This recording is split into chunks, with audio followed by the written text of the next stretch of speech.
To turn to the top Republican on the Immigration Subcommittee of the full Judiciary Committee, the gentleman from California, Mr. McClintock. Well, thank you, Jim. Thank you for organizing this. Thank you all for being here. I must tell you, in all of my years in the Congress, this has been the most disturbing field tour that I've ever taken. Yesterday, we watched literally hundreds of illegal migrants crossing the border and turning themselves into the Border Patrol. Groups in the company of children who were under 7 had their basic biometric information taken down and then dispatched to bus stations to continue into the United States. Unaccompanied minors, or those who claim to be under 18, are taken into custody by Border Patrol. They're warehoused in CBP holding facilities. Those are the COVID incubators that you've been seeing in the pictures that have been smuggled out from these facilities until they can be transferred to HHS. HHS then makes travel arrangements for them to be sent to their final destination, often a family member who's already an illegal alien.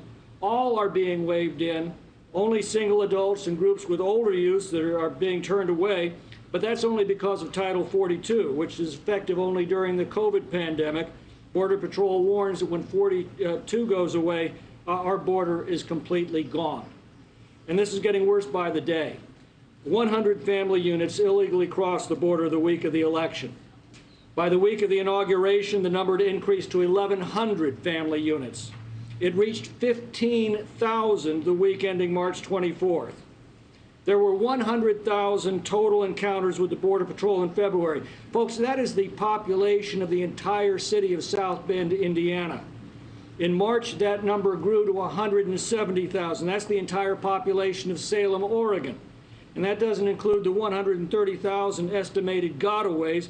That's the entire population of Cedar Rapids, Iowa. HHS just issued a memo, we're told, calling for 60,000 beds in facilities for unaccompanied minors. The average stay for a minor, we're told, is 24 days. That means they're expecting nearly 1 million unaccompanied minors to enter illegally this year. We are feeding the Mexican crime cartels.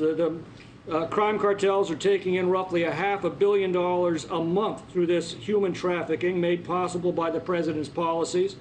Illegal immigrants often arrive here deeply in their debt and in effect become indentured servants. The debts are enforced by threats against family members who remain, and the mass importation of young migrants gives these crime cartels a steady stream of new human resources for the gangs. The most chilling words that I have heard in this entire trip was spoken by a Border Patrol agent who reminded us our border is your border. These illegal immigrants don't stay and congregate in border towns. They're on their way to communities all across the country. They're guaranteed by the Biden administration not to be deported even if they commit crimes.